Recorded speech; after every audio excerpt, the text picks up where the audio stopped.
हे friends, केम छो बधा? मजामां ज छो? अमे पण मजामां छीए।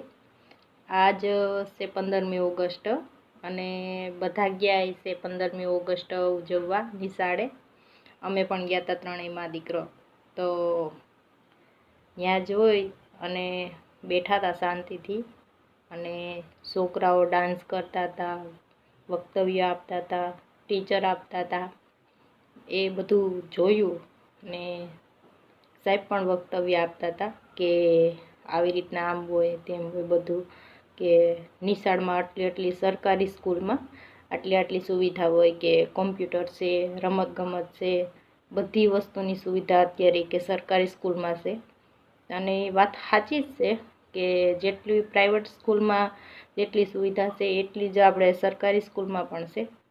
પણ ત્યાં છોકરા ભણે અને પાછળ કેમ રહી જાય ને એ જોવાનું છે કે પ્રાઇવેટના જે બાળકો હોય એ સરકારી સ્કૂલના બાળક કરતાં થોડાક નબળા તો હોય જ છે। આવું કેમ?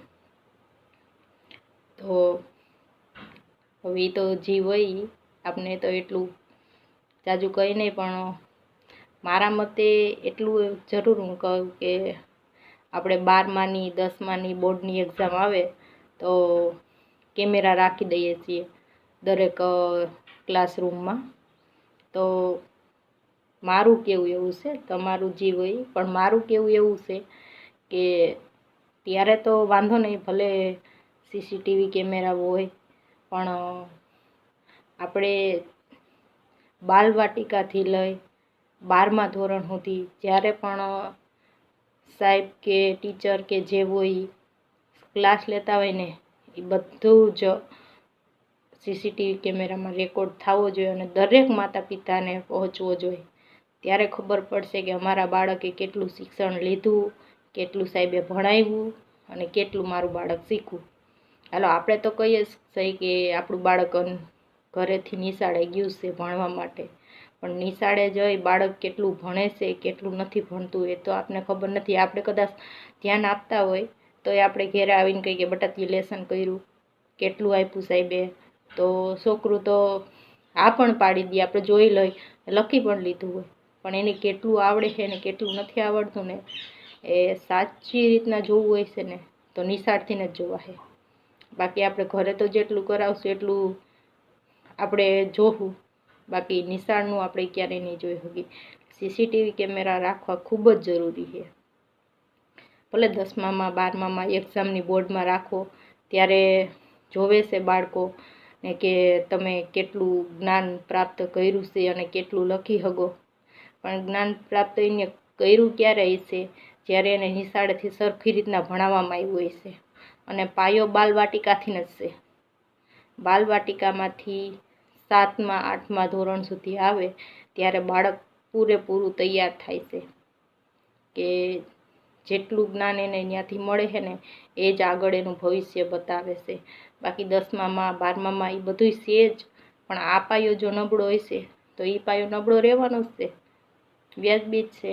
એટલે તમારું હું બધાનું નથી કહેતી, પણ મારું એટલું એમ કહેવાનું છે કે ભલે તમે 10મા 12માની બોર્ડની એક્ઝામમાં સીસીટીવી કેમેરા રાખો, કંઈ પ્રોબ્લેમ નથી, પણ બાલવાટિકાથી લઈ 12મા ધોરણ સુધી જ્યારે પણ ટીચર કે સર ભણાવતા હોય ત્યારે પણ એ રૂમમાં આપણે સીસીટીવી કેમેરો રાખવો જોઈએ। અને દરેકના મા બાપને એન્ડ્રોઈડ ફોન તો અત્યારે દરેકના મા બાપ પાસે હોય જ છે, છોકરા પાસે હોય તો મા બાપ પાસે તો વ્યાજબી જ હોય જ છે। તો દરેકના મા બાપના ફોનમાં એન્ડ્રોઈડ મોબાઈલમાં આ વિડીયો એને દરેકની જગ્યાએ પહોંચવો જોઈએ, એટલે એના માતા પિતાને પણ ખબર પડશે કે ના, મારો બાળકો જેટલું ઘરે આપણે કરાવી છે એટલું તો કરે જ છે, પણ નિશાળે પણ કરે જ છે એટલું અને સારી રીતે ભણે છે। આટલું મારું કહેવું છે। અને એક વસ્તુ જોવાની છે, હું પણ ભણતી ત્યારે પણ મેં જોયું કે જે નબળા બાળક હોય ને એ નબળા જ રહી જાય છે અને જે હોશિયાર છે ને એ હોશિયાર જ થાય છે। એવું કેમ? મેં મારી જાતે અનુભવ્યું છે, એટલે કહું કે જે નબળા બાળકો હોય છે ને એને સાહેબ કે ટીચર ક્યારેય એને ઊભા કરીને પૂછતા નથી. અને કદાચ જો પૂછે ને તો એમ કે તું તો આટલો ઠોઠ હસતો, તને તો કંઈ આવડતું જ નથી, કોઈ દી આવડશે નહીં. જે હોશિયાર છે એ તો ઊભો થઈને ખબર જ છે કે ફટાફટ જવાબ આપી જ દેવાનો છે. ગમે તે પ્રશ્ન પૂછો, કદાચ એકાદા પ્રશ્નનો જવાબ એને ના આવડે પણ બીજા પ્રશ્નનો જવાબ તો એ આપી જ દેવાનો છે. એટલે મારું કહેવું એમ છે, જે હોશિયાર છે એ તો હોશિયાર છે જ, એને જાજુ પ્રેશર આપવાની કે એને ધ્યાન આપવાની એટલી જરૂર નથી. પણ જે નબળું બાળક છે એનામાં ધ્યાન દેવાની જરૂર વધારે છે. એટલે જેના પણ બાળક, કોઈ બધાય પેલો નંબર લઈ આવે એવું હોતું જ નથી. કોઈ બીજો આવે, ત્રીજો આવે અને કોકને હાવ સહેલો પણ આવતો હોય. આ સહેલા નંબરવાળાને જ સરખી રીતના ધ્યાન આપી અને એને જ સરખું ભણાવવાની જવાબદારી આ ટીચરની હોય છે. તો હું જાજુ તો નહીં કહું, પણ મેં મારી જાતે અનુભવ્યું છે આવું બધું, કે એ બાળકને સરખી રીતના ભણાવવું અને એના જ ધ્યાન આપવું એ જ જરૂરી છે.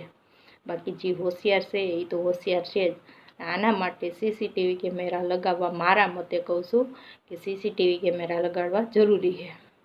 એટલે દરેક નિશાળમાં કોમ્પ્યુટરે પણ અત્યારે છે, સરકારી સ્કૂલમાં બધું જ છે, સુવિધા બધી છે.